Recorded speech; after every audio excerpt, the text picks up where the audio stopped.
नमस्ते।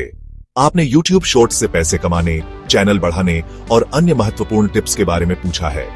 यहाँ हम आपके द्वारा दिए गए टाइम स्टैम्प के अनुसार हिंदी में विस्तृत जानकारी प्रदान करेंगे।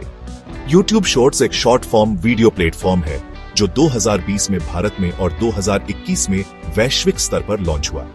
यह टिकटॉक की लोकप्रियता के बाद आया और तेजी से बढ़ा है। 2023 में YouTube ने शॉर्ट्स के लिए एक नया रेवेन्यू शेयरिंग मॉडल पेश किया।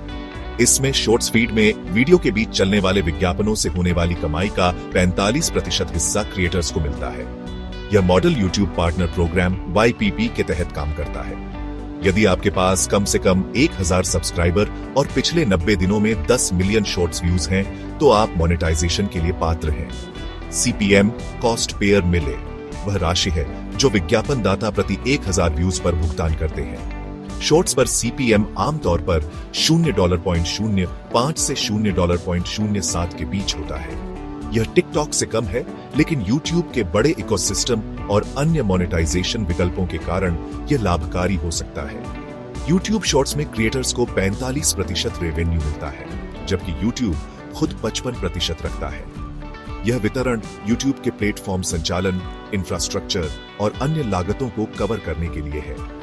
यह मॉडल पारदर्शिता और दीर्घकालिक स्थिरता सुनिश्चित करने के लिए डिजाइन किया गया है।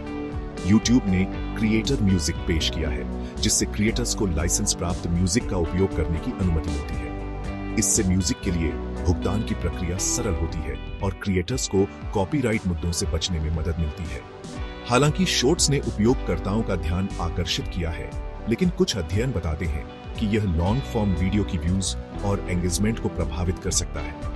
इसलिए यह महत्वपूर्ण है कि क्रिएटर्स दोनों प्रकार के कंटेंट का संतुलित मिश्रण बनाएं।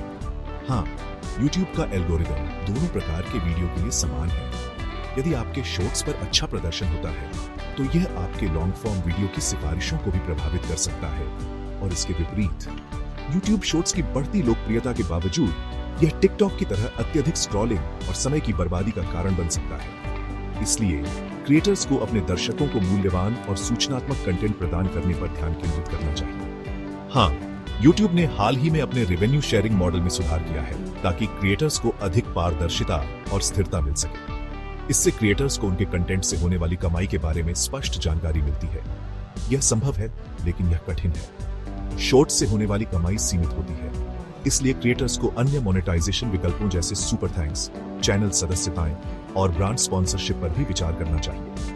YouTube ने अपने पॉलिसी में सुधार किया है, ताकि क्रिएटर्स को उनके ओरिजिनल कंटेंट के लिए उचित श्रेय मिले। यदि कोई क्रिएटर किसी अन्य के कंटेंट का उपयोग करता है, तो उसे उचित अनुमति और क्रेडिट देना आवश्यक है। यूजर नेम की सुविधा से क्रिएटर्स को अपनी पहचान बनाने में मदद मिलती है और दर्शकों के लिए चैनल को ढूंढना आसान होता है।